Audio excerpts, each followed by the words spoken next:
Okay, I think we're live. This is Journeys in Podcasting. Today, broadcasting this morning from Cartagena, Colombia, where we're at the Universidad Autónoma. And today we'll be talking to Germany, to Eoin Lenihan, who's not originally from Germany, but has been teaching there in the German school system for some time. And we're going to be talking about his recent publishing, which I'm going to let him introduce as he introduced himself before we go into some questions. So, Eoin, how are you? Who are you? What do you do? What is this book you've written? Yeah, thanks for having me on. It's very exciting. I know your work well. I think you're one of the most creative thinkers we have in educational podcasting in particular. So it's really exciting to be back here again with you. We had a fantastic chat. It feels like only yesterday, but we just said it's 2015 now. It's been a while. So my experience is simply that I came into teaching in a roundabout way. Actually, before I was an educator, I was an archaeologist, and I did a number of other jobs, and that really impacted who I was as a teacher in the classroom. It allowed me to bring into my humanities classroom a certain realness. I felt a certain depth of experience that gave me great confidence, and in other ways, I saw that it had a deep impact on my teaching philosophies. Maybe we can get into it later.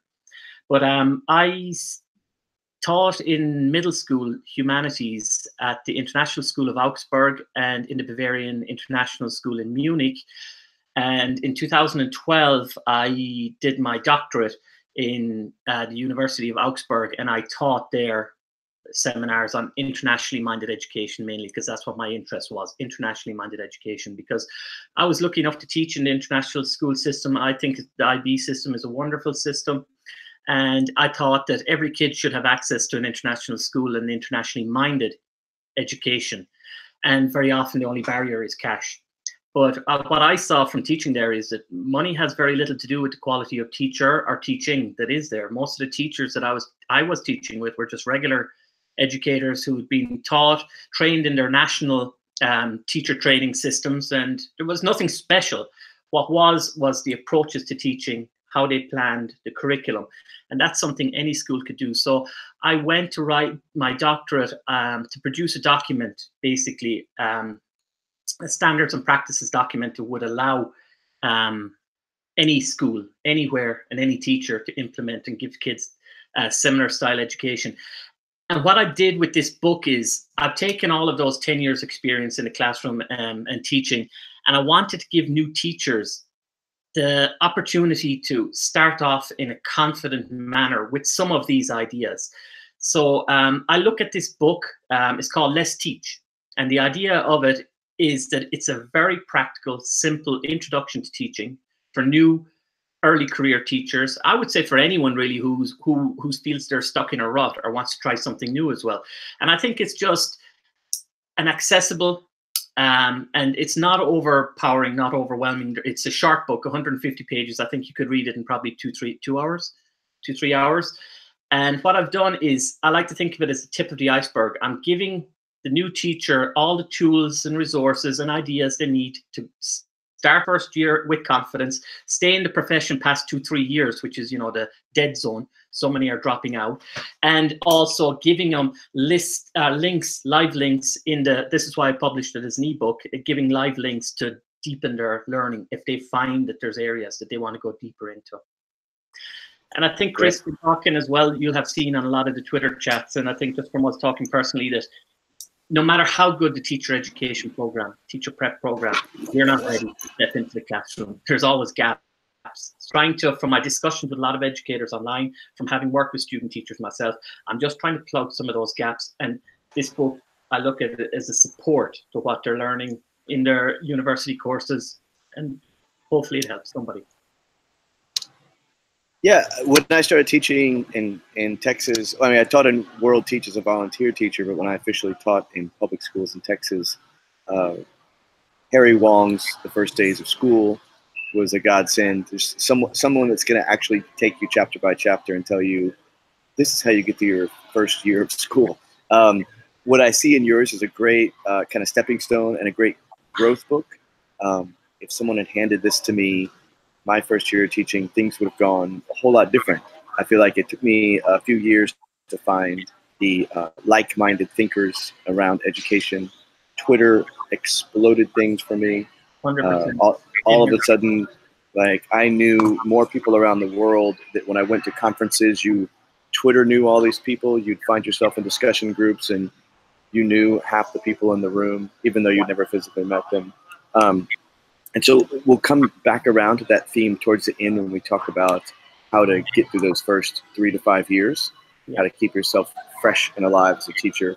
Let's go back to the beginning of your book, because I'm not sure if you meant it as humor, but I busted out laughing when I read this next passage. So you wrote, aside from involuntary incarceration and metric board, school is the only place in a person's life where attendance is mandatory. And I thought, what a great way to start a book for new teachers. A dystopic vision of teachers as prison guards, or Big Nurse in Ken Casey's One Flew Over the Cuckoo's Nest. And I think you've hit on a global truth. The design of schools has traditionally been institution. I mean, where I went to school and then later taught in school in Galveston, the buildings were designed to double as bomb and hurricane shelters. No windows, temporary paper-thin walls. We adapted human-centered learning design to inhuman facilities. And this is a recurrent theme in your book, design, and perhaps technology in a Dewey sense, the way he wrote about art as a science, and mixing art with artisan. Buchanan of design thinking later describes the new liberal arts technologies. And I see this as how you blend physical space with project thinking moves. And now I'd like to start by asking you about digital technology's role in augmenting this space. I know you have the hierarchy of apps, but I'm talking about something different, about using projection. An example is when I started teaching with a projector, which was very late in my teaching career. It really changed the way I taught with visual, with artifact. I felt like all of a sudden I had a teaching partner with me to speak around, for all of us to point and look at this thing. And then, of course, how formative assessments can be built in by projecting what's happening in live time or just after things happen in class. What are your thoughts here on specifically the projection element, and then where this may eventually go with augmented reality, where we can not only tweak out our wall space and our fixed and non-fixed piece in the classroom, but we'll actually be able to have much more control over our visual environment. Do you have any thoughts there? I do, actually, yeah.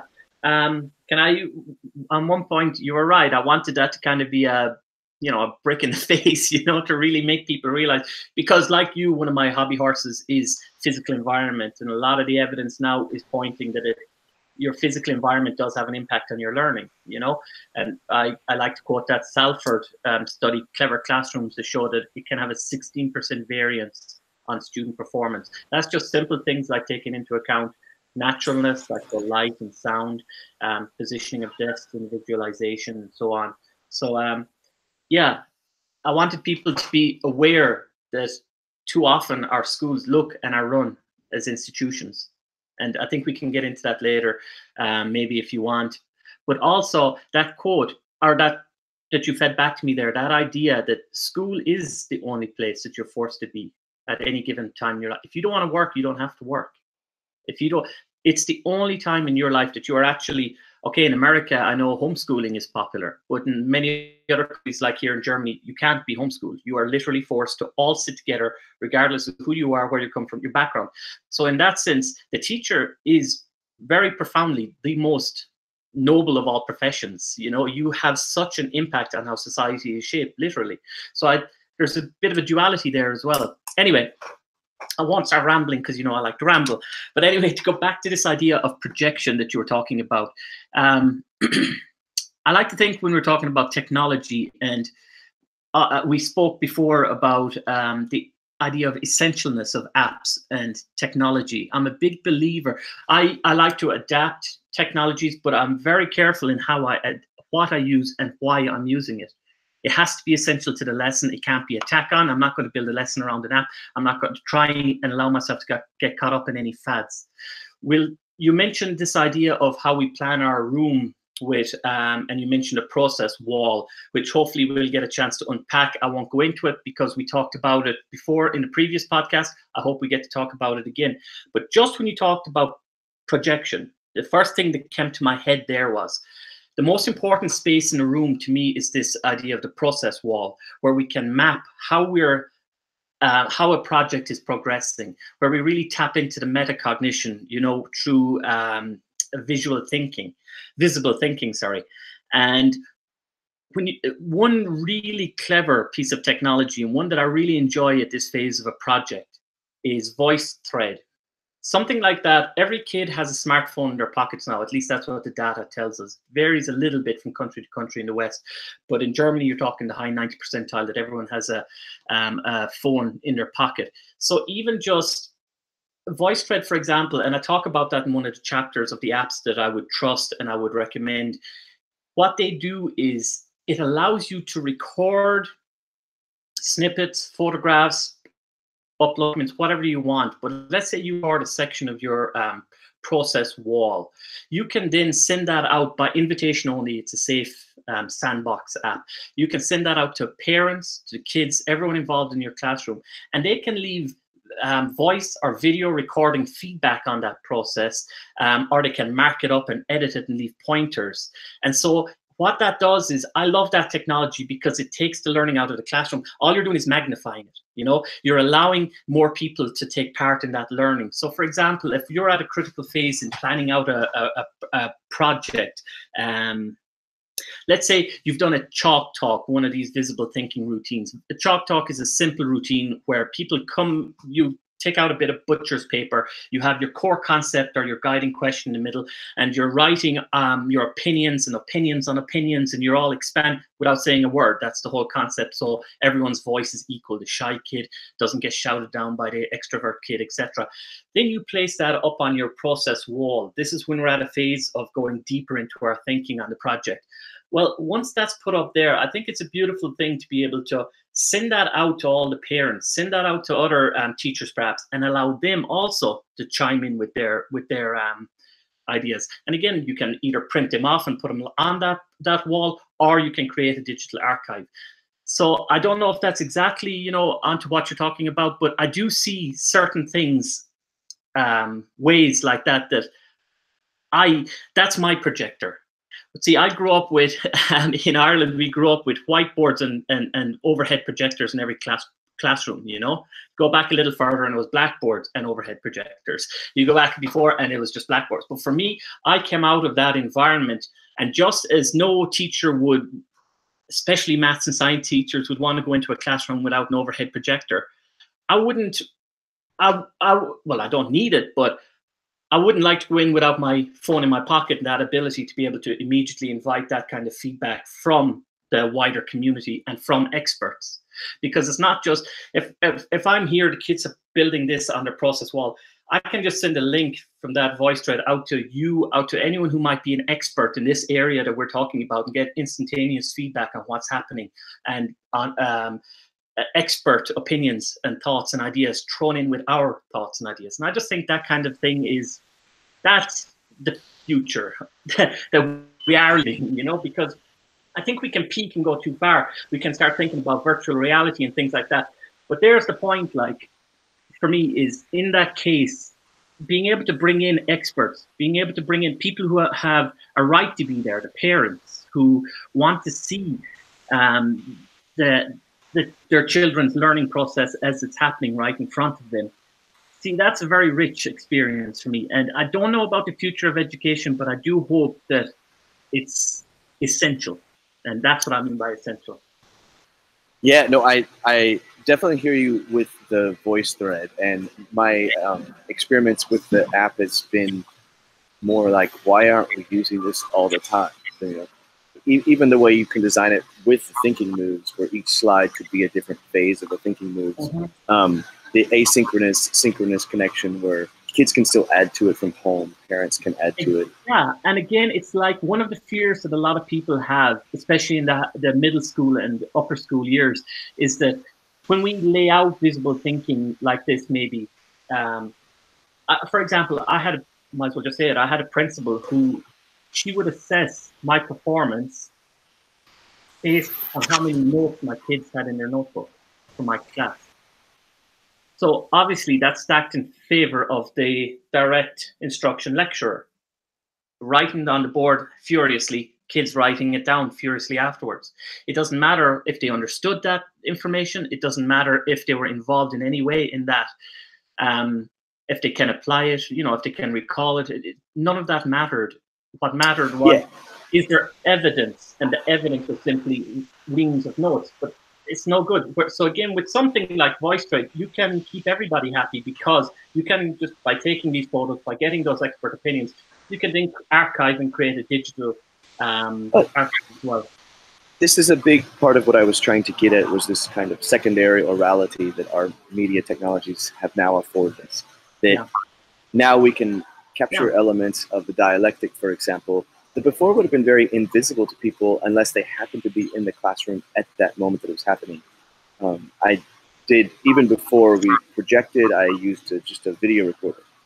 Some of these earlier, smaller handheld video recorders, and I would just capture snippets, or sometimes make it the event that when kids came to their critical discussion or their symposium, as we called it, we captured the whole thing on video, and then I would take selections of that to play back, like the kids at their best, so that kids can reflect on themselves. This is what I sound like when I'm actually, really engaged and motivated in the discussion. Extremely labor intensive on you, right?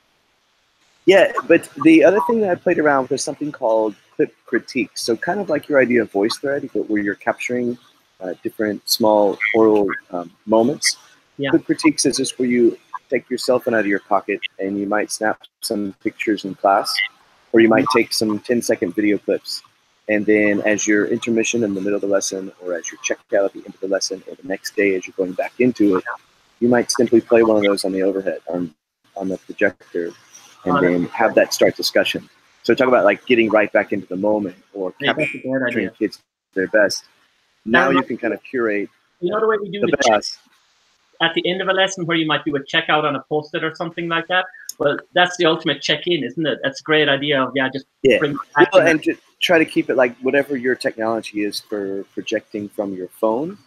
We had Apple TVs installed so that you could literally plan your lesson off your phone. If you captured any images or video snippets, and you're like, this would be a great time for us to break and reflect what the kids are just doing. So this, like with the younger kids, where they're actually trying to learn, the behaviors of, what it looks like to read and note take while you're reading. So maybe you capture a student who's like writing some beautiful post-its off of, things they're reading about at the moment, and you might just capture that as an image. And then you might collect the class back together at the end of class and say, hey, let's reflect on what so-and-so is doing really well here. So just a way of like plussing those positive behaviors and plussing the critical thinking skills, or whatever the thing is you're trying to plus. We're working on capturing the best things and moving it forward, as opposed to kind of, let's try and see if we can design assessments and find out what kids are doing bad. I feel like with younger kids, we have to constantly be plussing, constantly pushing forward. But that's a much more... I think that's a very interesting angle too on the idea of visible thinking, what you just said there, because visible thinking, so we're trying to tap into that metacognition. We're trying to see how I know what I know. We're trying to get those kids to think about their thinking, so they can deepen their learning. But that's so when we place it up there on the boards, those kids should become over time masters of their own learning, to put it in a terribly cliched way. But what you're talking about there as well is so important, because how does the built environment support that? And to capture those moments of what, yes, this learning looks like that. It's a very nice, beautiful image you have there of that introvert, almost that quiet moment of that learning. And again, how do you set your classroom up to make sure that there is space for that kid to have that moment? How do you make sure that your teaching and learning is planned, so that just as we're going to have a lot of action over here, maybe at our wall, we're going to have another group that's, furiously brainstorming, and that we also have that time for a kid at a different phase in his project to be able to sit quietly and capturing all of that, of course, is important. But again, all of this is linked. You have me ranting already, because it's all connected. Like say a project-based learning style, how that needs to be supported with the correct fixed environment, so seats, desks, and then also walls. Well, let's get more into this idea of the visible aspects of learning and the invisible. because I think you've written this beautiful book for teachers, and my question is more about what do we do with the rest of our school? So you wrote, it's common to see colorful decorations, labeling student profiles, neat arrangements of grammar charts, and mathematical rule posters that come free from company booksellers. It looks good for any visiting parents, principal, or colleagues to see order, neatness, things happen and assume this must be a good teacher. I recently spoke with a former boss of mine, my former principal, Hectorina Donalo, in Barranquilla, and she is an advocate for the Reggio Emilia, and she's an educator, not just of children, but much of the work she does is with parents and communities of educators. We spoke about childhood as a cultural construct and the misunderstanding between the visible and invisible aspects of learning. Your book is full of rich lessons for teachers. To me, it should go right alongside Harry Wong's First Days of School, The Third Teacher, and D-School's Boot Camp and Make Space. You hit on something critical that administrators often have limited experience, and their philosophy of teaching may have never really matured. Mm-hmm. Do you have a book in mind for them so that when they build assessments of teachers, they can move beyond feedback in the form of checklist evaluations that are not really teacher co-constructed? Yeah, that's a great point. Because, again, anyone who's been in the classroom for any period of time will be aware that your administrators, say up at the top in particular, principals are often under a huge amount of stress, that often are more bureaucrats than educators. You know, that's modern teaching. And the first thing is that you just have to hope and convince, if you can, or try and foster a culture whereby that your if not your principal, at least administrators who are in positions to get things done are spending more time in the classroom and halls than they are in their office. You just need to be they have to have a feel for the culture of the school and then be directly interested in shaping that culture. So the first thing has to be teachers spending time in classrooms in a positive way. So in there to see what's happening, asking students simple questions like, you know, what are you learning? Why are you learning? You know, making sure that the kids are actually in control of their learning and understanding of that. I know that's aggressive to some people, but I'm a huge fan of open doors education. I've always taught with my door open. It's hugely intimidating for people, especially when you start doing project-based learning, or like what we're talking about, trying to create a thinking rich classroom, because it can look sloppy, it can look messy if this is your question essentially, you know, that it's frightening. Will the principal get what I'm doing here? So if you indulge me, here we go. This, making thinking visible. I don't know if you've read this, but so you know, the Project Zero website is great for all of these various visible thinking routines or whatnot. I suppose this is something I'd recommend for any principal, or administrator at any level. They must read this, actually, you know, because again, it's just laid out beautifully. A lot of copyright or whatever, I don't know, but it's very accessible. They're given lots of examples of what you know, a see, think, wonder looks like, what a compass point routine looks like, and they give a very detailed explanation of why, you know, and when to use these. So I think any administrator that's read this, when they walk into the chaos of the thinking rich classroom and they look at that process wall, they're going to really be able to understand the depth and the level of learning that's happening when they see these various routines that the kids, and it should be a child, a student-led thing. But that's one book that every administrator has to read. Yeah, so you introduced me to this idea of walls of purpose. I had read a couple of your blog posts on this, which I can tell that's all incorporated in the book as well. Yeah. And I immediately, I at the same time was approaching the thinking moves. We were taking a course called Making Learning Visible, which is the second part of this. But Making Learning Visible is more about the documentation process, very similar to the Reggio Emilia documentation for purpose. And so here you write about a thinking move called compass points, which is one of my favorites. You say the students are asked to interact with the Pythagorean theorem. And in this routine, students are asked to think about the letters N, need to know, S, your stance or suggestion, E for what are you excited about, and W for what are you worrisome about.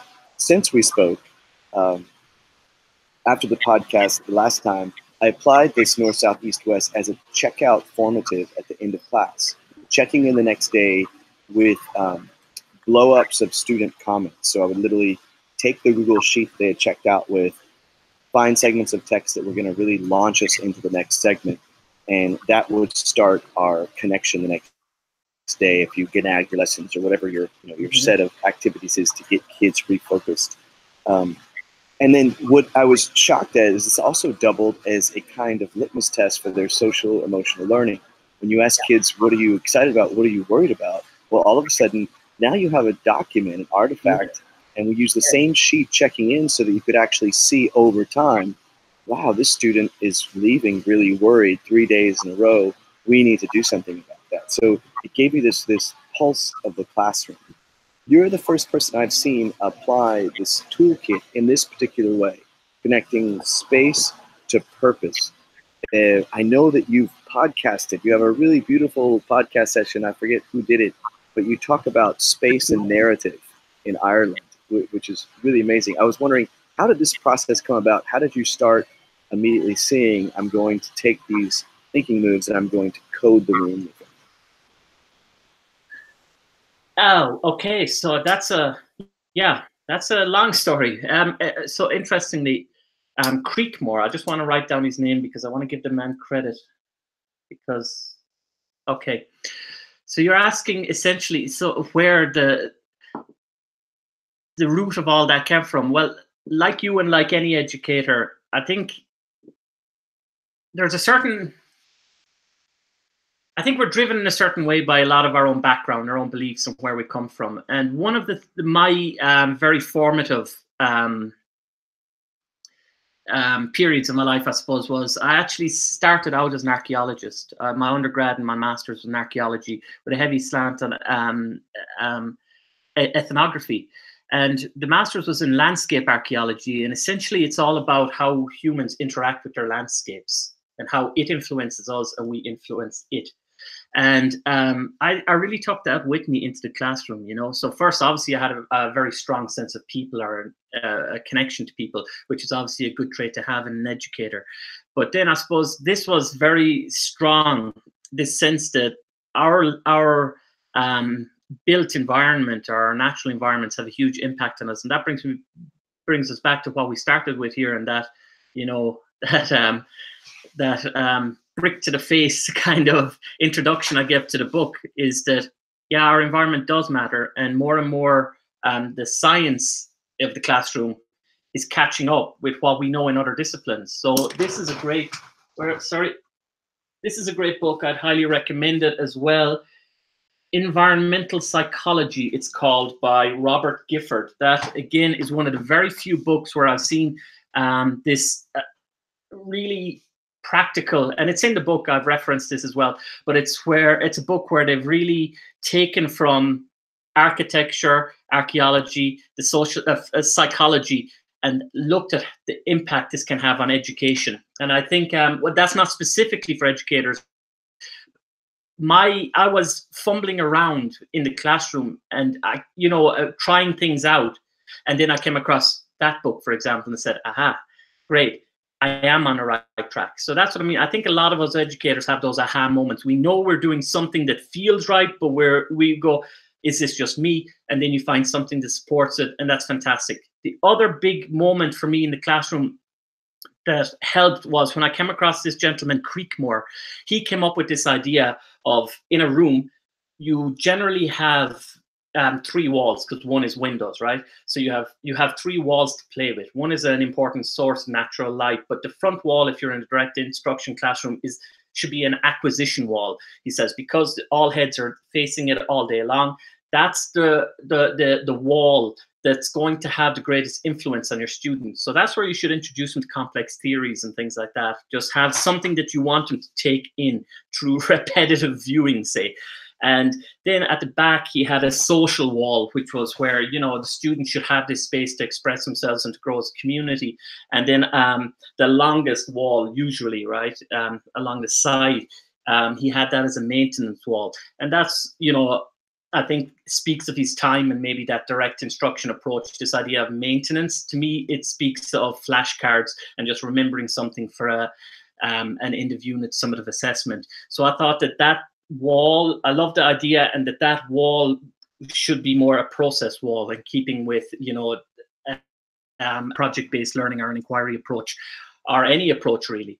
You know, that wall should be a living record of our students learning, how they've thought through a problem and gotten to an end solution.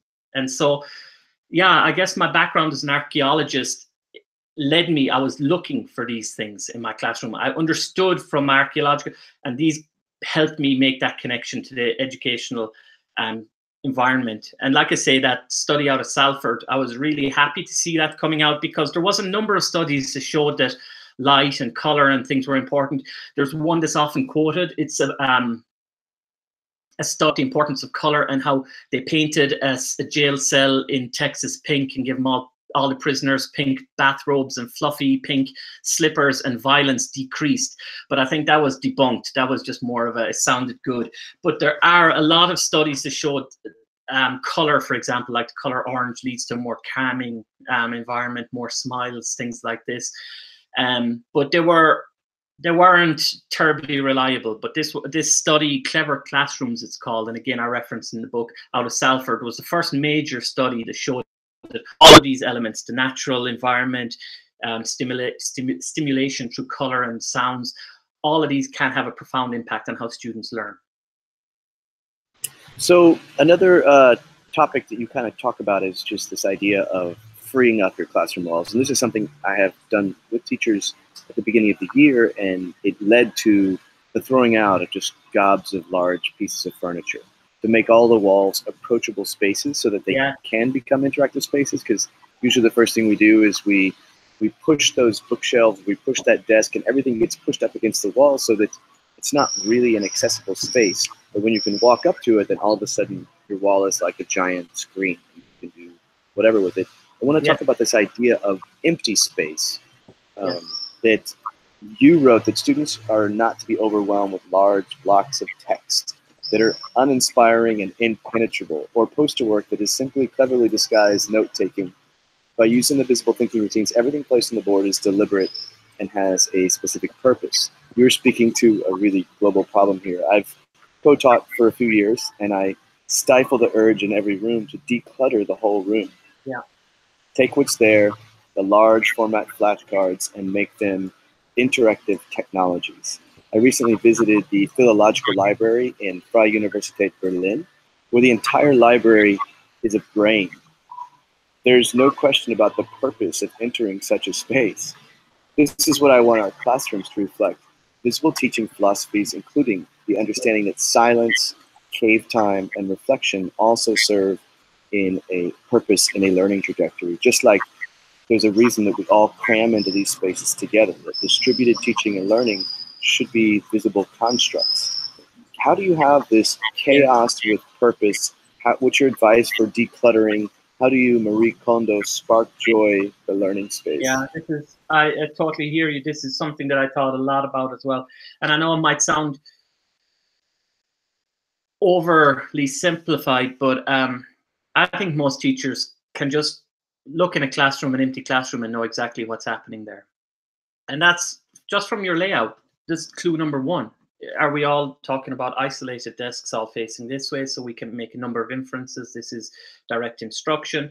And again, from my research and sitting in countless classrooms, again, for the doctorate I just did, I found that the vast majority of classrooms at all levels, from, you know, sorry, Grundschule is in my head, but a primary school, elementary school, all the way up, no matter what it says on the website, even I saw it in Montessori schools, they're actually delivering by direct instruction.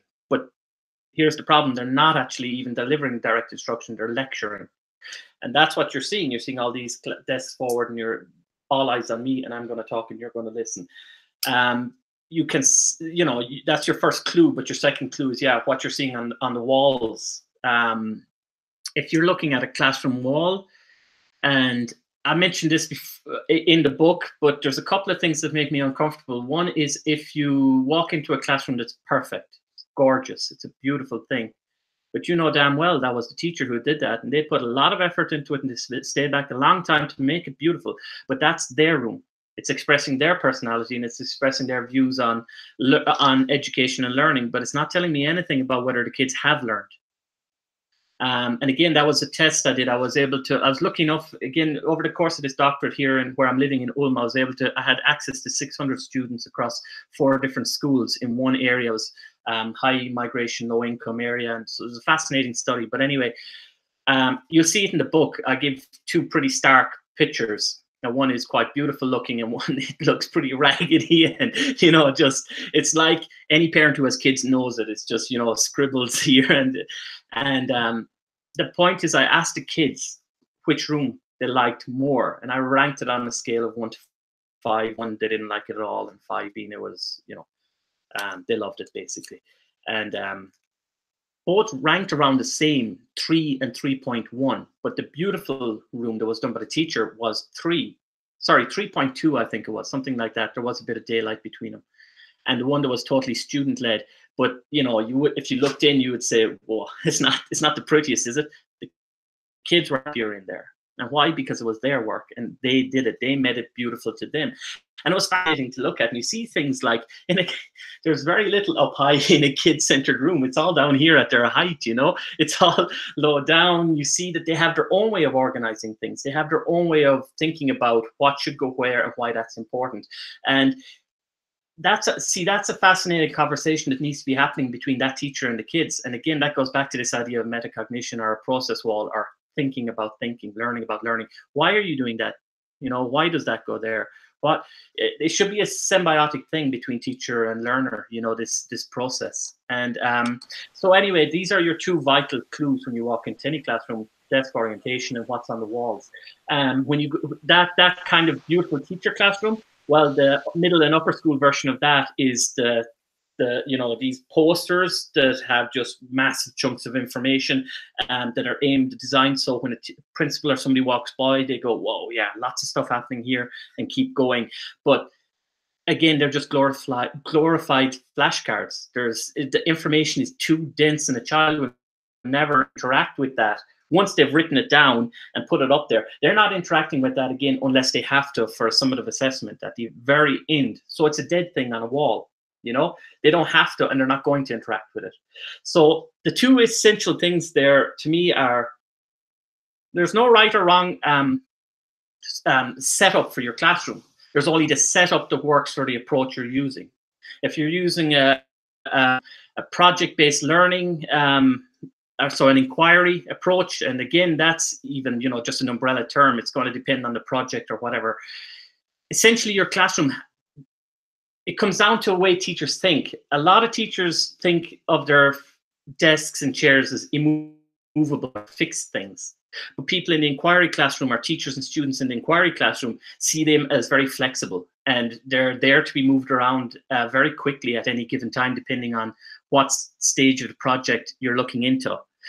I show in the book one example of a school here in Germany that are just doing fantastic work. They're breaking up a lot of this way of thinking. There's no teacher's desk. Instead, at the front, in front of the blackboard, they have an input tish, or an input table, where the students brainstorm at the beginning of their inquiry process. Then they have cubbied off spaces near the back where they can do digital work. There's computers pinned to the wall where they can do research. There's a quiet space back here. There's grouping. And one thing they did was, bar the group table at the back, they got rid of all the chairs. And that wasn't, hey, we're going to make her, you know, a lot of times you have fatty things again, like, let's get our kids fit and active. And that's great if that's a benefit. But the idea of getting rid of all the chairs was to make space for all of these different phases of the project. And it was fantastic. It made, just getting out all that clutter of chairs made a massive, it opened up this space, you know, and it just gave the kids room to breathe and think. And on the walls, if we could subject to that, now this school I didn't see at the time because it was new, but if we are able to implement this wall system like we're talking about, say if you have a process wall. So again, the process wall is showing maybe the child's thinking or discovery project from start to end of a project. Let's just break that down for a minute and what this could look like. And again, we're talking about decluttering. Get rid of the flashcards, the big posters that nobody's going to interact with, that it was just a slog that they wrote them down and stuck on to make something look like something was happening. Well, it should be a journey, the process wall, from start to finish in the thinking process through the project. So just as I might start an inquiry project with a great hook, right? That might be an image or a video that shows the kids, we're learning this because, look, it has real world implications. We're about to solve this problem, or we're going to try anyway, right? You're hooking their interest, and that's standard. It doesn't matter if you're doing an inquiry or if you're doing direct instruction. That's standard. You should be hooking their interest. Well, there again, we should, you could put that image at the start of our process wall with a see, think, wonder, and all those students thinking at the start of a project about this problem. Then we could maybe go into a compass point routine, exactly like you talked about.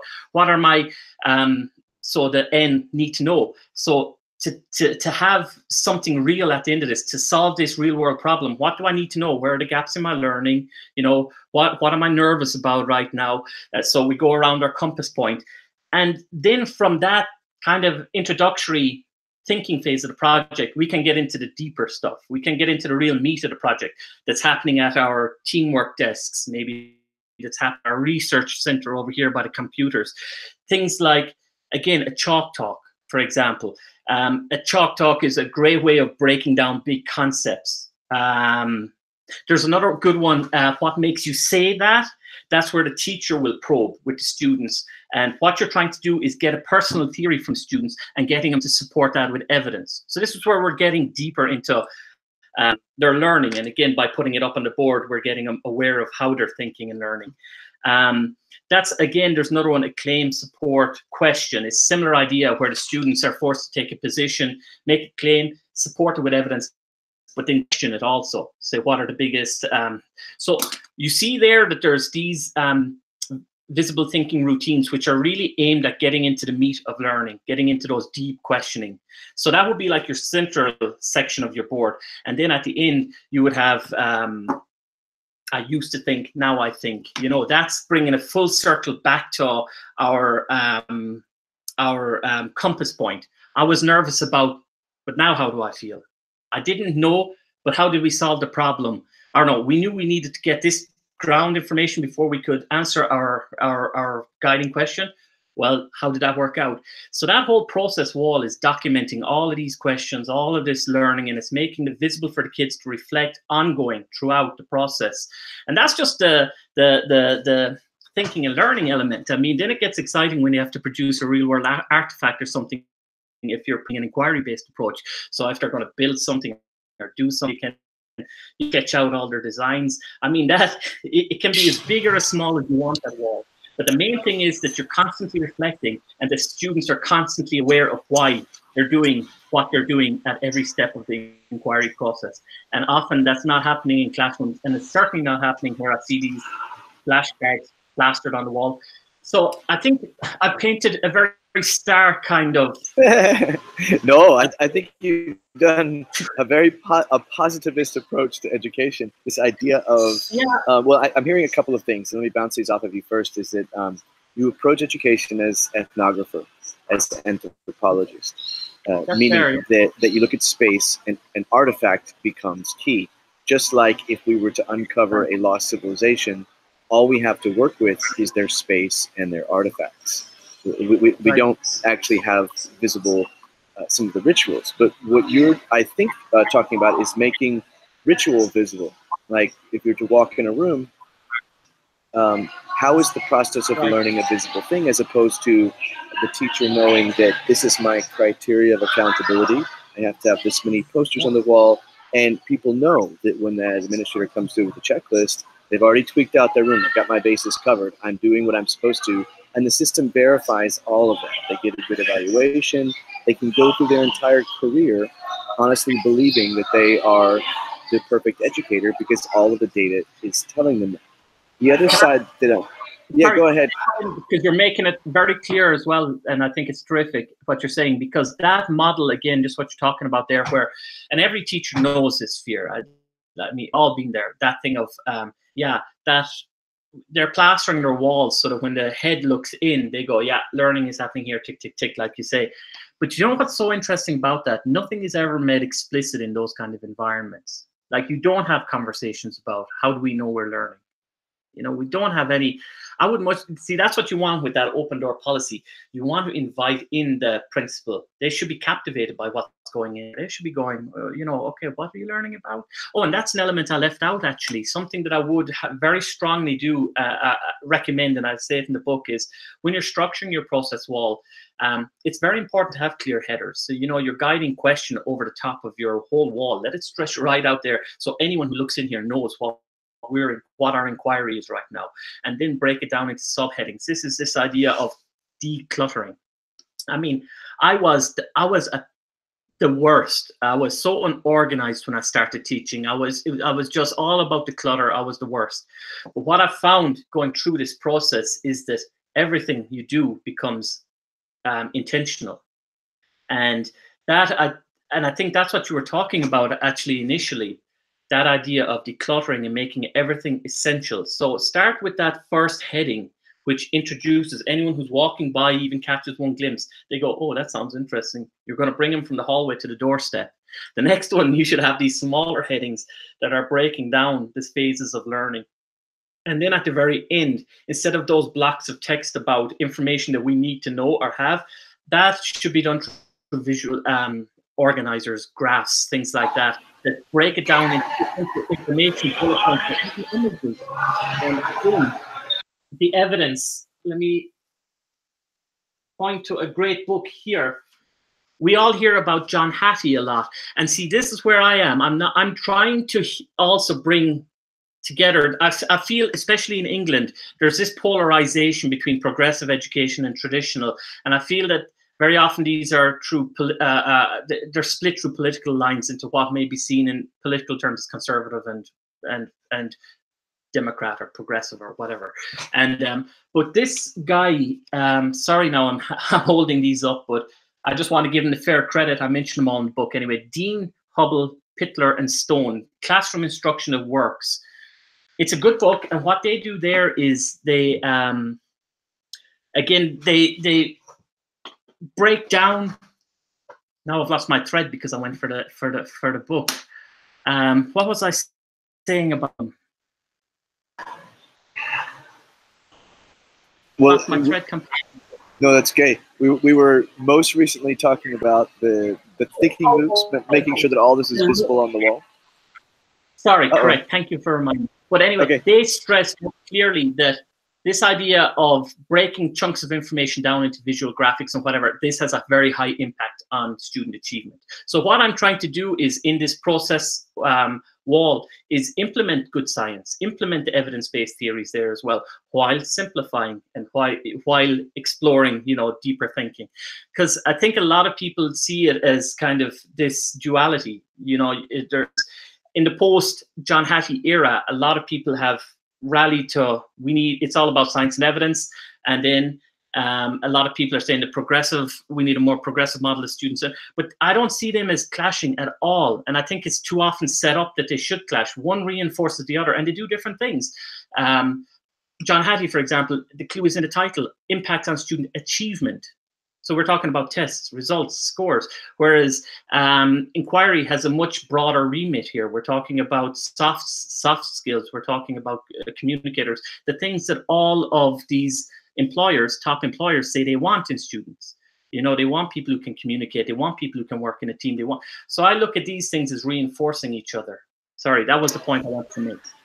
No, and cycling back, I love this perspective as ethnographer, and I'm sure you've seen the practices of becoming an ethnographer for the day, where an administrator, a principal, or another teacher or a parent enters the school as a student and pairs up with another student, and they spend the day going through all the student routines, with some ethnographic notes along the way, a reflection afterwards, and a revisit the next day with the student to interview them. I think this is mind blowing, and like I said, having the opportunity to have entered 18 different classrooms throughout the year and work a month in each classroom, it really opened up my eyes, because often I was just there as observing, or I would sit next to students, or more extreme case, I was headhunted from one school to come to another school, and the director came and usually administrator walks in, they stay 15 minutes, they take their notes, they walk out, and you're like, oh, I did everything right. He stayed 3.5 hours, and he sat down with the students, and he went through all of their routines. And my classroom visually was a bit of a mess at that point. Yeah. But my rituals were on. And so what he got to experience was, by becoming an ethnographer, he got to experience what were our visible rituals in the classroom, how students could manage so much of it themselves. It was a very, very positive experience. It can also be a very negative experience when you think you're doing everything right because the system's telling you, and then you take the role of student and realize that this is horrible. Like, we're asking these kids to sit down and listen most of the day. So that to me has been very eye-opening as well, is to step back and take the... You asked me what book would I recommend, and I recommended one that would give them access to all of that incredibly rich learning that was happening in your classroom, but they mightn't know, if they didn't maybe know a lot about visible thinking. But also there's an element of what a good director should be. And I mean, there is no real criteria, and there isn't a lot of training still for that. I mean, a lot of it still it comes down to the individual, and you can be lucky or unlucky. And that's certainly, and that goes all the way down to, say, because I was just thinking about you in that situation and this book and what we're talking about here today. If you were a first-year teacher, and it happens how often, because every first-year teacher is observed at some point, it's terrifying. And it can literally break you as an educator if you get negative review, especially if you've tried something and they don't see it, they don't get it, because it's that box ticking exercise, because a lot of the teachers, this is interesting, a lot of the student teachers that I have, they have a very negative attitude coming out of university, because they feel like they're just beaten down with theory. They don't see it. A lot of them have lost the love of why they wanted to teach, help kids. They feel very distant from that, from just classroom practice. And I know, for example, a lot of the things I'm talking about in the book and what you're talking about, we're very passionate about, things like inquiry-based education. At best, in a university, they're talked about, again, in an abstract way, but you don't see lecturers modeling it. So when I talk about inquiry, I don't talk about inquiry, I model it. We do a unit of inquiry together, and we break that down and go through it. And that's what I want this book to be about, is that if you're one of the unlucky ones, especially, I don't want them to feel like, okay, now I need to conform. Now I need to just do whatever it is this boss is looking for. Most often it won't be even articulated. You don't know. So you kind of ape what's happening around you, And I don't want students to go down that route. I don't want new teachers to go down that route. I don't want teachers who are well into their career and feeling isolated and alone having to deal with that. That's what I want with this book. That's what I know you and I get out of Twitter, and what you said at the start, where we're meeting amazing like minds. Once upon a time, you see, I wouldn't dare try inquiry teaching when I started out, because in Ireland, it wasn't even heard of. It wasn't, and I never saw it modeled. It would have been a complete risk to try it. And a lot of us don't have guts like that in our first year of teaching, because, like you say, the system can be very unforgiving. There's two things. You're going to have a principal looking over your shoulder, and usually in your first year, you're going to have someone from your university also grading you. They're going to come in for spot checks and whatever. So it can be incredibly intimidating. And that's why I wanted to make something very practical and very simple and easy to implement. You can just do small steps, or hopefully, do enough to keep that inspiration alive until you feel brave enough to just go full blown in whatever direction it is you choose. And that's the core, actually. And that's why I say with this Let's Teach, I'm trying to... One thing I saw you, well, on that note, I'll throw in that this podcast began after a course I took with Aaron Kuntz, Dr. Aaron Kuntz of University of Alabama. And he had, in his earlier days, had started something called the Disruptive Dialogue Project, where he came out, they all had finished graduate school, and they couldn't get on research teams because they didn't have the network or the experience. Yeah. So they pooled together at a conference and they decided to do a synchronous asynchronous research project where they all worked at different universities. They would meet once a week online and they would have these wild conversations about whatever topic they chose to research. And then they would dictate the entire conversation out onto something like a Google Doc, but it was a software that they had written. Then they would have all of these vertical, horizontal conversations happen off of that conversation. And one of the things he said was the importance of, when you're trying to develop, especially when you're new, still, of course, form your tribe within the school, find your support network, but definitely form your tribe beyond the school. Make sure that you are in touch with like-minded educators that are pursuing the same endeavors that you are, that are as idealistic as you are. Because I totally agree with you that young teachers bring something incredible to education, and that they bring incredible idealism, even if they don't have the experience. And that's something that many of us over time lose. They're becoming much more jaded by a system and its rewards. Yeah, that's a fact. And so I think sorry, Chris, go ahead. No.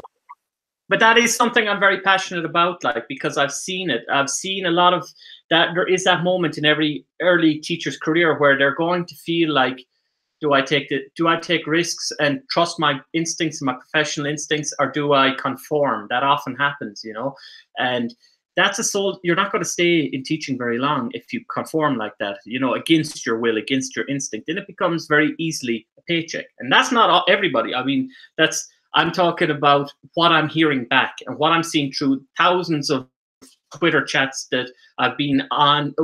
Sorry, thousands of educators have had contact through those Twitter chats. My own students at the university and my own teaching and observations is that you're right. Enthusiasm is a finite source, and it has to be, absolutely has to be supported. So something that is one of the. No, go ahead. With the book, you see. That's what I'm saying. It's the tip of the iceberg. I know that they're going to have so much on their shoulders. I even have the Wong book here, which is, like you say, is a great book, First Days of School. It's an important book. But a lot of why I wrote this was a lot of the text. Well, actually, that's the only text I know of that's like a walkthrough of how to survive, basically. The crash course, how to get through your first year of teaching. But like, how many books do you see that are so niche? Like, they're just so niche that a teacher in the first phase. So I look at the first phase of teaching as your first 3 years. You're just hanging on, learning, and trying to, then your chances, if you could survive the first 3 years, your chances of staying, and that's also supported by the facts from America and Britain in particular, that the first 3 years are the critical ones to keep them in. And so the book, simple, almost going to seem ridiculously simple. I tell them at one point in a later chapter to just bring a nice cheery water bottle and an orange to look after themselves. I know that sounds simple, but it's, who's telling you that in your school? It's the simple things. Look after yourself. And so, I mean, I come out of the American system where it's trial by fire. You have a degree, you're an expert, go in the classroom and teach. And kind of luckily, I fell into a school that was so regimented. Like, literally, they came by with a clipboard and you had to be within 5 and 10 minutes of your lesson plan, which was dictated to you. You didn't really have to write lesson plans. I mean, everything was literally, and you have to stay within this, monitored time. And it actually trained me with time management. After 2 years of this, I could take a 45 segment of time, and I could understand that there's so many things we can do within this space. And so in that way, it was sort of good, but at the same time, like, that's not a system I would want to stay in forever. I want to talk a little bit about cooperative learning, collaborative learning, because I feel like this is one of the topics you touch on, that you articulate well, that is one of the more misunderstood parts of 21st century learning. You wrote, in my observation, though clusters dominate the elementary classroom, lecture and direct instruction is the dominant teaching method. This is a particularly unfair situation for the young child to find himself in because the seating arrangement indicates to him that he will be involved in cooperative learning, practices such as inquiry or project-based learning. Instead, he is disciplined or told not to communicate with others and focus on individual tasks while his friends are so tantalizingly close. I know exactly what you're talking about here. Johnson & Johnson, researching off the ideas of Morton Deutsch for peer relations and cooperative goals. These respect learning as a system and give reason to why schools should even exist. Look at any list sought after in skills today. Adaptability, ability to construct with others is always on the list. Yet our system of accountability and insistence on individualized metrics, everyone knows this, but we continue to design systems based on easily quantifiable metrics. You're writing the playbook for the teacher to hack this system, to validate that which the system does not hold accountability measures for. You've got a broad perspective from Ireland, Germany, from international schools, IB programs. Who do you see doing this really well, that really gets the collaborative aspect of learning and the distributed decision-making that goes on within a learning environment? Yeah, it's very different from country to country, I've found. For example, in Germany, they have this concept of freiwillig seating, and it's actually comes from this very liberal 70s kind of way of thinking of you can sit anywhere. It's well intentioned, but I've sort of spectrum. I would put Germany on one end and Britain, Ireland on the other, actually, and I'll try and explain the difference. So this freiwillig seating is very well intentioned, but ultimately isn't helpful, because I'll illustrate, and there's examples in the book, but I sat in numerous, like I said, lessons as part of my research for my doctorate, and it was quite mind-blowing, because Germany, their education system is quite fragmented anyway. You have the Gymnasium, Realschule, and then the Hauptschule, and or Werkrealschule as they are now. But at the bottom level, you're going to see high migration, low income kids are in that Hauptschule system, and at the top, you're going to see certain migrant groups doing very well. Asian in particular are achieving very high, and mainly German and rural German with that. And it was fascinating. So in the Realschule, the middle one, which is about 50-50, so migration background kids and German kids, but it was stunning to see the separation in there.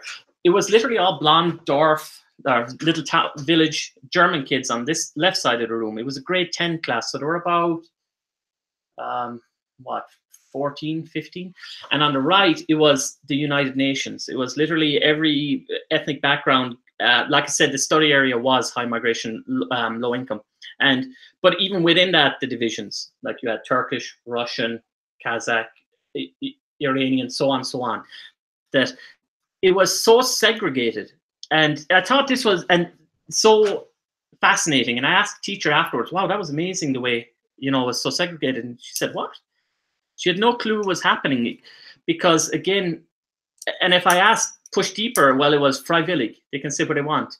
And I said, well, is there any potential issue with that? And so here's my problem with it, and I can again illustrate with another point.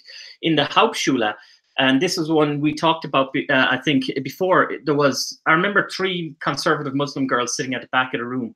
And in the class, they were just messing about, they weren't interested, they weren't switched on. It was just social time for them. And that's the point. The freiwillig seating, it always ends up with just sit with your best friend. And I talked to them and I asked them, do you normally sit together? They had sat together. These kids were even older. They were a year from graduating the Hauptschule, so 15, 16 even. And they were, they had sat together literally, they said, every class since they were in elementary school. And I thought to myself, how can that happen? And again, it's freiwillig. It's like a mantra. It's well-meaning. It's liberal, so it's good. But it just didn't help these kids. One of these girls, she wants to be a doctor, and I thought to myself, it's just not going to happen. It just isn't. And in their case, there was one alpha, say, female, who was completely running that group, and there was the girl who wanted to be a doctor. You could tell she was smart as. You could tell she was switched on. But she had probably a large part of that was she had been led by this group. She was going nowhere.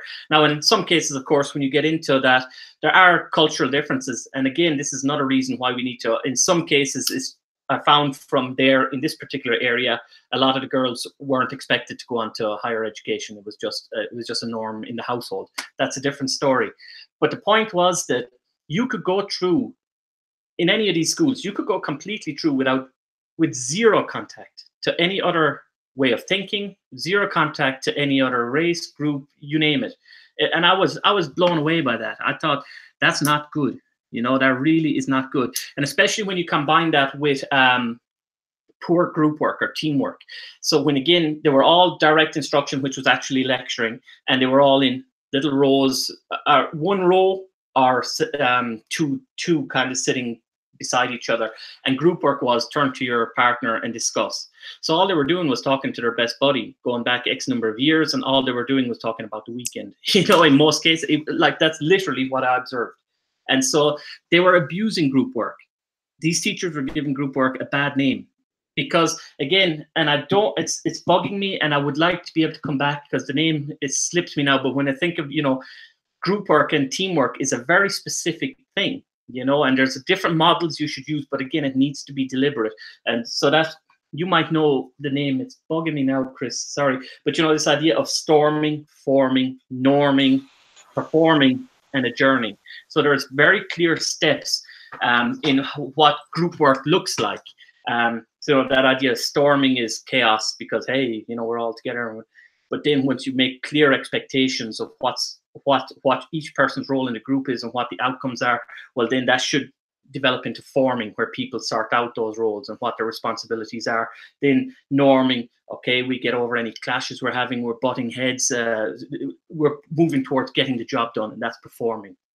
It's a process that needs a lot of thought, not just turn to Johnny and do this. So that's the German side. I saw how people very quickly fall between the cracks in the direct instruction classroom where they're segmented like that. I saw how you can have parallel societies so easily. And then the opposite one, I see it's very popular in Ireland and the UK, is where often seating is used as punishment, you know, implied or just directly. So in my own school, for example, we were always either arranged boy-girl because we were teenagers and we didn't want to talk. You know, they thought that by putting a boy and a girl together, we wouldn't talk, so be disruptive. Or else they would, you know, if you were talking, you were moved to the front. And so again, this becomes the bad person's space in the classroom, you know, and this desk is for the losers and the bad boys.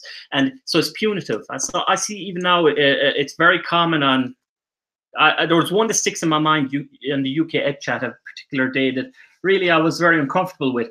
I saw a teacher who said he was, you know, he was 15 years or so in the game, and he was talking about how he would line the kids up at the back of the room at the start of the year and assign places by alphabet. They're alphabetically by their surname. And again, I just thought it's punitive in a way, or at least, no, it's not. Okay, in that case, it's not punitive, but it's certainly dehumanizing. It takes into account absolutely nothing about their personalities. It takes nothing into account about what people might contribute to a group. It doesn't see. And so again, I can make a clear inference about what kind of classroom this is going to be. Yeah, no, I definitely hear you on this. Well, I see two sides. One, like the freiwillig seating. You know, I assume there's times when that's an advantage. I also, in my particular classroom arrangements, I mix groups all the time. I mean, all the time. Just because I feel like we have to learn how to take advantage of those around us. I don't mean exploit those around us, but we need to learn how to use them as learning resources. That idea of zone of proximal development, not just as next step learning. It's a recurrent theme I always come back to, but it's to be able to leverage whatever's your environment for your learning trajectory. And that means learning to work with others and construct off of them. You know, if you look at Germany, you know, just one walk through Berlin in one day, I'm staying in Kreuzberg, and you see a complete Turkish body. Yeah. I mean, as Turkish as it comes. Like you could be in Istanbul, and then you walk 6 blocks over, and you see all the beautiful gentrified areas. I mean, Yes. you know, this is a. I understand the European national identity is very different than the American national identity, Yes. in that this kind of openness is very different. At the same time, the school is our third space. Like that is the space where we get to meet and be with everyone. Yes. You know, it's funny because as I was reading that, you know, I'll read you a little bit through my notes. I said, looking through the Atlas of Inequality this week. It's an MIT lab project about the Boston area, visually showing how segregated our spaces are in the city. At the moment, I'm in the old city of Cartagena, Colombia, where in the same block you can eat an arepa de huevo on the street for $1, or you can have a 5-star cuisine meal for $100. We need third spaces, schools that promote integration, a global understanding of our local patterns of interaction. For me, school was this mixing place. I grew up in a public school. It was higher ed that showed me the real problem of racism and classism, how it breeds in our suburbs and in our bubbles. The mantra of the gated community is very Trumpish. We build walls not because we hate the people on the outside, but because we love the people on the inside. This is absurd. The calling resonating in your book is about the social mission of teachers, continuing the tradition of John Dewey, Paulo Freire. How did you become such a Chomsky-esque educator? Where does this develop from? It's funny because I grew up in Ireland, in the very west of Ireland, in a village of 200 people, and they were all farmers, basically. You know, both my parents were educators, and I grew up in a family of educators. My extended family, aunts, uncles were all teachers. So in a way, it was a vocation, and there was nothing political about it.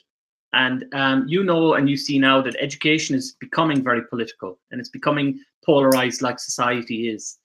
And I you know, I hate that. I hate it. Like, and aware of this idea of like a lot of that is in reaction to the old idea of, especially when we're talking about different ethnic groups and, you know, multiculturalism, this idea of full integration, which you don't want either. So we need to find, like, that's what my whole quest in education, and more we're thinking and talking about this book, that's what I'm always doing. I'm trying to find middle grounds between groups. I'm trying to find a middle ground between the progressive and constructivist, or very traditional educator, and here as well. Like, just as in America, you know, let's throw into the mix, talking about the European version. I see in America that at the moment, it's very strongly, there's this idea of empowerment of minority, that, you know, there's a strong push about that. I worry sometimes that America is more interested in what's different than what makes us all the same.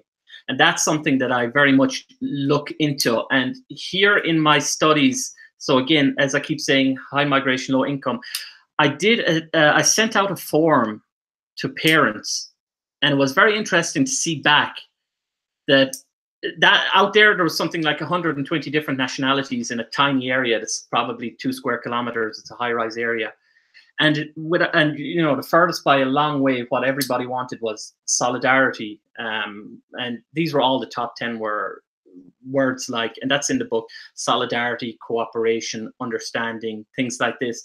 There's a desire. That's what the regular Joe is saying. It doesn't matter what their race, what their color, it doesn't matter. It doesn't matter their religious beliefs, our economic class. This word Zusammenkeit, it is in German, that came up again and again and again. So that's what I'm interested in. And actually, funny enough, I see myself as completely apolitical. I'm apolitical in life because I don't know how it is, because the way the world is, I just don't see, benefits to it. I certainly don't think something like education and try and push. I'm worried about seeing things through lenses too much. You know what I mean? I'm looking for solutions that everyone's going to be happy, because at the end of the day, we're all going to have to live with each other. Simple as that. So that's very much what I push in. So I suppose if you're looking for an influence academically, Dewey is obviously one. I like a lot of what he thinks, and I know now that's, a lot of people are trashing him and saying, what has he got to offer and all of that. Well, I don't look at Dewey from the say curriculum side of things. I look at him, he says a lot of great things, like, you know, we can't teach as we were ourselves taught and expect any kind of progress in the world. He's just, you know, I like he's influential. But another guy was very influential, and he actually him and Dewey were peers is George Herbert Mead, and one of he has an essay. It's only an essay, and probably the most influential text on Mead, coming from my experience in archaeology, coming from my experience as an international educator. He wrote about the idea of national mindedness and international mindedness, and he has a great line in there. Sorry to misquote it, about how we have to get away from this need for generational bloodletting. He was talking about the 19th century and how we just have to stop slaughtering each other after two wars. Well, at that point, it was one world war, and you know, he basically predicted the next. And so Dewey runs with that, and together, they're two guys who I would look at that very much are pioneers of the inquiry method. So Dewey, and the need for implementation of core values or the mission in schools, George Herbert Mead. And Mead, you know, he goes on to be very influential with UNESCO and various documentations there. You know, the preamble to UNESCO, it's because it's in the minds of men that conflicts begin, than it is in the minds of men. That's directly from George Herbert Mead. So I think those two are my biggest influences, George Herbert Mead and Dewey, for different reasons. But I think they say it all. If you get those two guys and your mid-century UNESCO documentations on the rights, human rights and all, it's all there. Everything you need to be a good teacher is there. And then it doesn't matter, Republican, Democrat, doesn't matter what you are, what political affiliation here. You have a great basis that is accessible to everyone, all nations agree upon, and we could start teaching from that point. And we do, because all curriculums, all national curriculums for every country who signed up to UNESCO is directly influenced by them and the various policies that they put out. So in the book, I talk about the inclusion. If you look at any national curriculum, you'll see how every single one talks about inclusion. That comes back directly to UNESCO, and I think that's a pretty solid place to start. So I guess that's where my political background comes from. I would say it's twofold. One, on the personal, I come from a family where teaching is a vocation, and two, I very much believe in these founding documents that are the founding documentation of the West in the post-Second World War era. Owen, how are you on time? I have 3 more questions, but I don't want to keep you. Hey, okay. You would have gotten a lot earlier if I didn't ramble so much. I'm sorry, Chris. Just bring it out in me. I like talking. No. Well, I know. I love hearing it. No, to me, I mean, the Dewey stuff is absolutely fascinating. I think he's written such a breadth of material that is very easily to misinterpret. You can love him, you can hate him, depending on which book you pick up. Yeah. But also, I particularly love his essay on creativity. I find that very enlightening, and this whole idea of knowledge as an action upon the world. I use him as a base for many things as far as my thinking, some validating things I already developed, and then he introduces me to a lot of concepts as well. I want to talk about this idea of central planning, because you wander into areas that maybe I don't understand very well, or maybe I'm having knee-jerk responses to. So let me walk you through this and then hear your responses. So you wrote, where a school does not reference the national curriculum in drafting its mission statement, it runs the risk of falling victim to clannish religious, political, or niche interest. It is essential that when a school writes a mission statement, it does so with a firm eye on state or national curriculum documents. Wow. Yes. No. I'm not sure what to make of this. I mean, in the U.S. Common Core standards have never gotten full adoption. Some states adopted. I think we're right at the currently 42 or currently adopting. Some adopted it and kicked it out. Years ago, I worked in a public school in Texas, and I can say it was stifled by accountability measures. I partly side with Yang Zhao, I'm sure you're familiar with, where he writes about centralized testing and standards and how these have not done great things for Chinese education, and Chomsky, who warns about the pressing threat of centralized control of education in the States. But also hear your point that we are a hodgepodge, especially in the States, of conflicting learning theories and influences. I mean, why are politicians even allowed to give input on K-12 education? Yeah. Our decision-making bodies are too influenced by politics and business interests. And in some more extreme cases, like in international schools, They're corporations, directors pulling in CEO-like salaries. They become weavers of perceptions through quantitative data sets. This could get more dystopian with the market influence of universities profiting off of reading programs or the rise of IB around the world. My reflex is things must stay as localized as possible, where we are the designers of systems, where the teachers are not just widgets that are moved from place to place, but they have to be integrative cultural parts of the school. Yeah. What's your response to that? No, it's a really good point. It's an important point, and I think a lot of North American readers will have a very similar, response. They'll be. So I look at it from a practical way, a pragmatic way. So one thing that I like about the idea of some form of, so first again, it's a background thing. I come from Ireland. When I was studying, that's 3.5 million people on an island. So for me, centralization is normal. But then normal doesn't mean good. So yeah. So then if I think, well, what's good about it? I think it would be good if you could move from Alaska to Texas and an employer could look at your card and say, okay, yeah, he's absolutely proficient in what I need him to be. So that's on that level. I think that it's useful. But then, yeah, the bureaucrats and the people who are paid to, have a job in a Department of Education and they're paid they want to keep, that's where it gets loaded on. I'm absolutely against, I saw a thread recently on Twitter where specifically English teachers were talking about some of the insane stuff that they have pushed on them by the Department of Education, down to what color pen they should correct with, down to, so that's what you're talking about, like how too much interference like that can only lead to stress, and it can only lead to this idea of, teaching to the curriculum or teaching to the test. No, I'm absolutely against that. The power should remain in the school, first and foremost. So, for example, if we could, as a nation or whatever, maybe in America at state level, certainly, because you are such a massive nation, agree on certain literacy indicators, a student when they leave elementary school, a student when they leave middle school, a student when they leave, they should have X, Y, and Z. They should have these skills, they should have this knowledge, and they should have we should be able to see evidence that they have these values. So, for example, we could just lay out very simple skills and skills that every student should have. So essay writing skills or whatever. Yeah, but the content of that essay is totally down to you. When we're talking about basic literary skills, yes, you choose the books, you do all. Because there's 2 points to this. And let me take you about, this is my wider thinking on this. This is a great book, Ideas by Deborah Meir.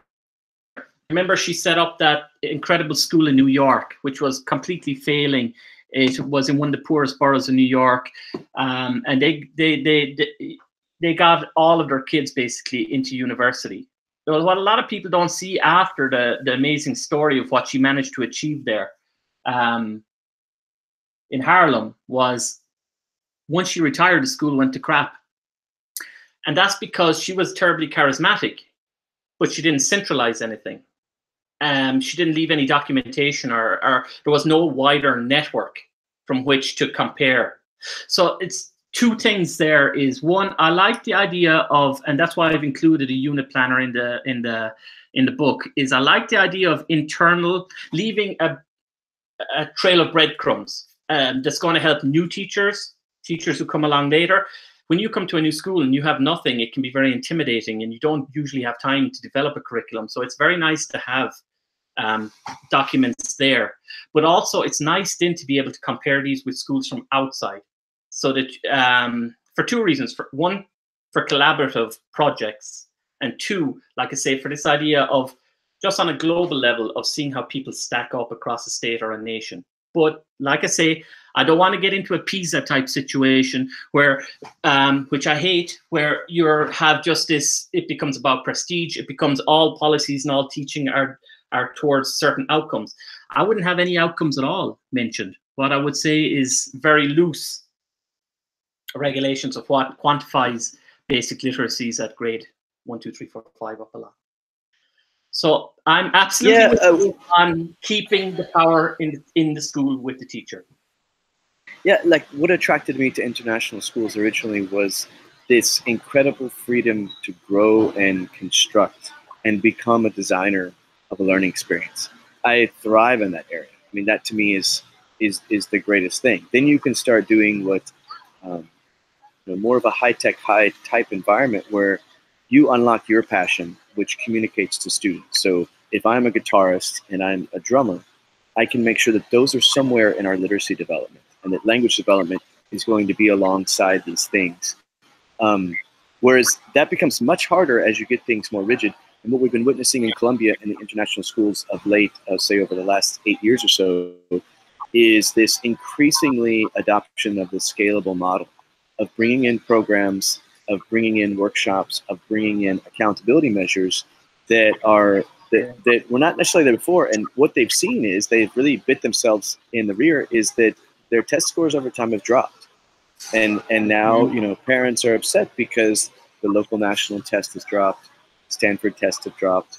And I'm not a big fan of standardized testing, but I will say that it provides an indicator where you may be attacked as a teacher, whatever, but when your tests come out and you have the best scores, and that's like a recurrent theme, it does cause people to question, like, oh, maybe this guy actually knows what he's doing.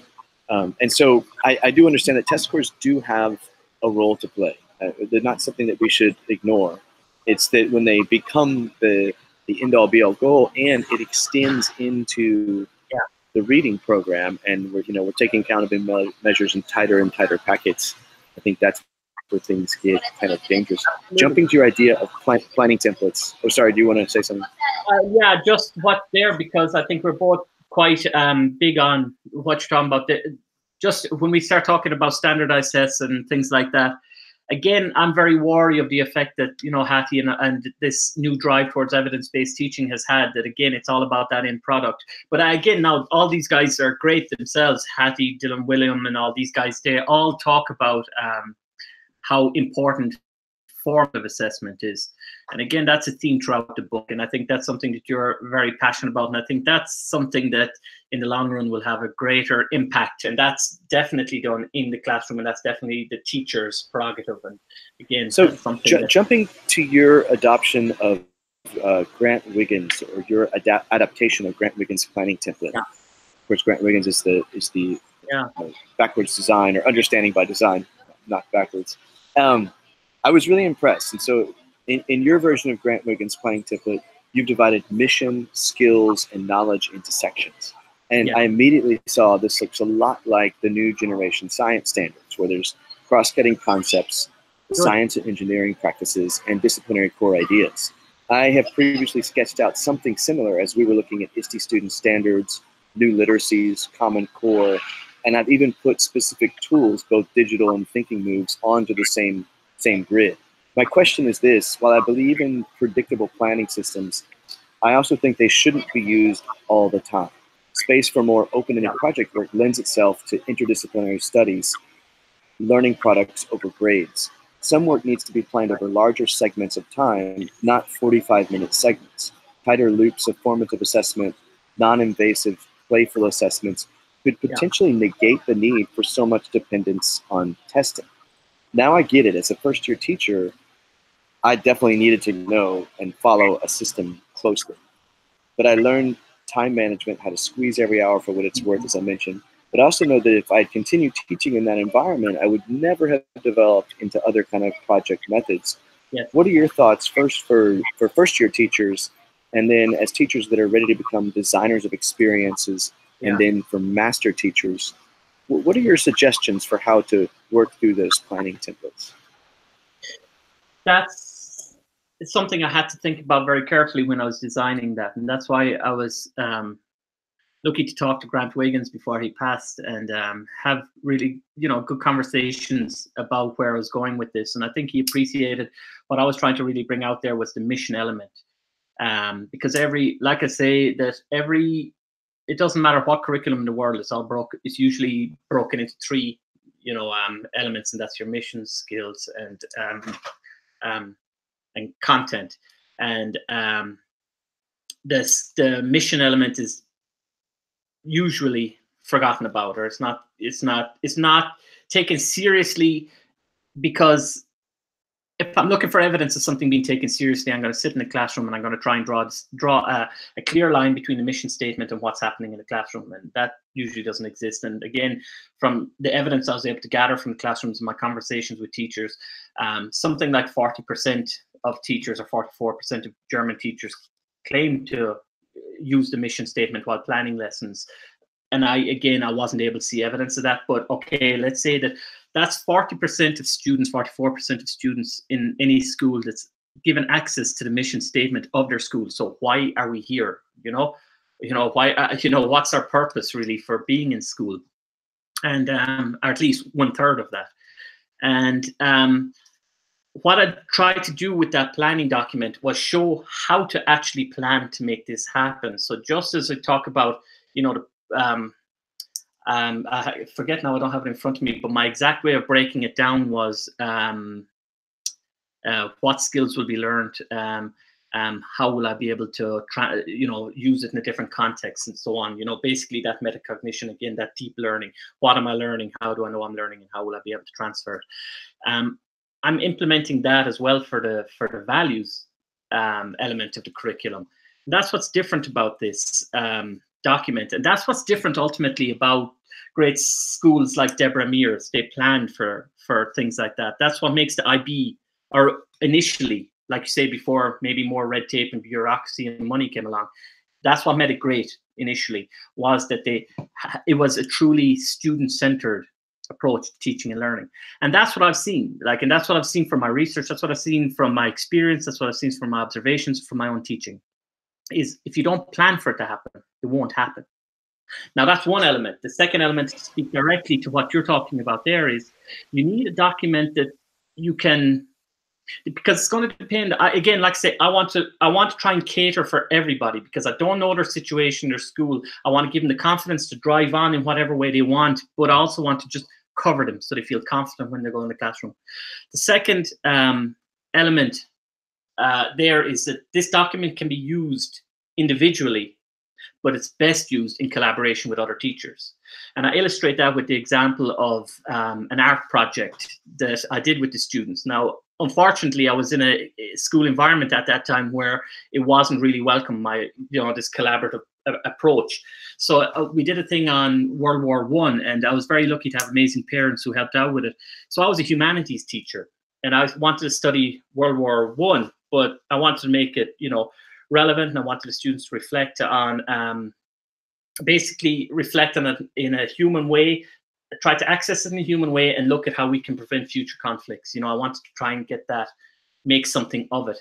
And that's a project that easily could have been the art teacher, the English teacher, the history teacher. Anybody could have easily implemented that or integrated that into their curriculum. Because, once, everybody's teaching a unit on World War I. The English teacher is reading novels from the period or poetry. The art teacher might look at the art or the styles that came out of the trenches and so on. But when we are all planning together, and that document allows for it, it's a very flexible document that it forces you to be very concise. What do we want from this? We clearly lay out at the start, what are our goals? What are our objectives here? And that's where, the Wiggins and McTighe element of backward planning, you can clearly see that in that document. But I think I'm trying to implement I'm trying to pull a lot of what we've talked about here today in there. I make explicit what is the mission element here. I make explicit the reflective process, how will you be able to apply it elsewhere. I'm making explicit what will the space look like. Where will this be taught? You're going to have to think indoors, out. And in our case, there were massive murals, and eventually was hung above the cafeteria steps as you go in. So we want, it goes back to what we talked about with the process wall. It goes back to this idea of decluttering. It comes back to this, I think you said Zen, you had a nice term about Zen approaches to teaching. It comes back to integrating all of these ideas we've talked about in the simplest way possible. And that's for any teacher. That document isn't just good for new teachers, it's good for any teacher, I think. But so you, no, go ahead. Finish your thoughts. It's an easy way to make sure that you're not neglecting the values element of the curriculum. Basically, the element of why you wanted to teach in the first place, and over time, what will keep you teaching in the long run. Yeah, no, and I love this focus on the transference of the performance task or whatever the product is you're going to learn. Kind of starting with that. I think Wiggins is definitely has us in the right direction there. The artifacts that you show in your book, and I hope I'm not giving too much of the book here, but I love this particular painting. And the kid's quote is that these are the paintings they made as metaphoric explanations or interpretations of World War I. And they wrote, "Our painting is a storm of feelings. The green spiral represents a light of hope in a black or gray storm that represent death and sadness. The spiral represents the war as a fossil. It all happened so long ago, and we don't know how it felt for those involved, just as we don't know what happened to the fossil." From all of the artifacts, I love this way they're creating their metaphors and how these can be the entire frame of the project. I mean, when I saw these paintings, I was like, I could frame an entire month to 2 month unit of study just on that art piece and have everything revolve around that. This conceptual art created by students gets at the idea of a critical event, a museum, a presentation, or a celebration, bringing learning products before an authentic audience. I mean, this could frame their entire study. Art class could be where they go to make sense of the rest of their content. This is product-based learning. This is what I would want new teachers to understand, that students will go far beyond our parameters on learning when it becomes something bigger than them. Teachers themselves must be makers engaged in creative endeavors.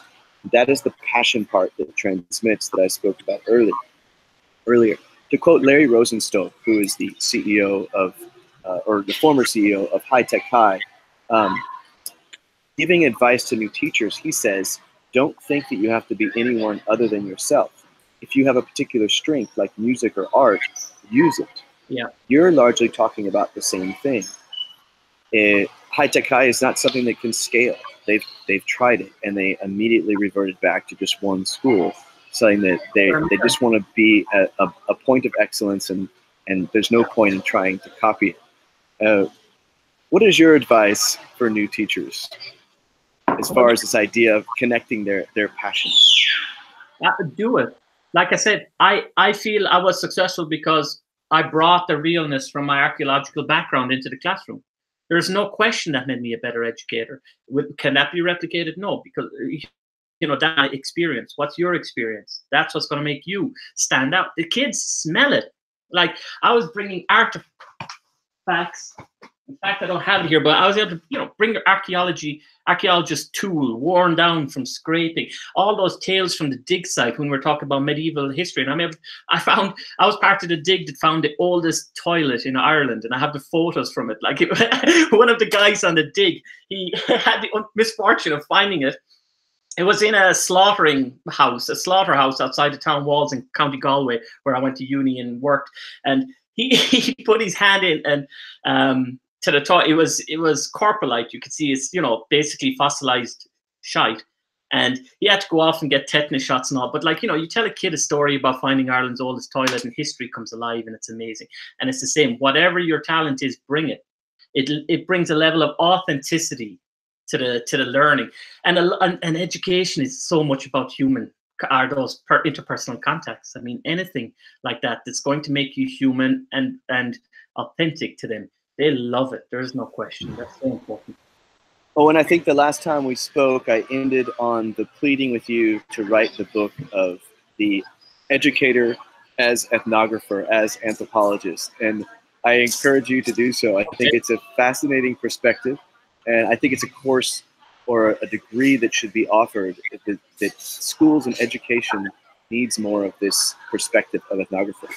We're going to break here. And we haven't even touched another 2/3 of my notes that I took from the book. I hope our next conversation will be on your chapter about formative assessment. This was very eye-opening to me, and I think it is one of the hottest topics out there right now is the idea of building an informative. So let's talk again soon. Yeah, and if I can, just before I leave, the point with this book, and you and me get carried away because we're both passionate guys and we just get into it. It's a woman who listens to it doesn't feel like it's not. The book is simple, and I hope that the great conversations we're having were simply sparked. So like I say, that I try to make it simple and not overwhelming for any new educator out there. They have enough to worry about. Great. I'm going to stop broadcasting at this point. Please stay on for 60 seconds so we can talk a little bit further. Thanks for joining. It was a pleasure. Thank you for having me.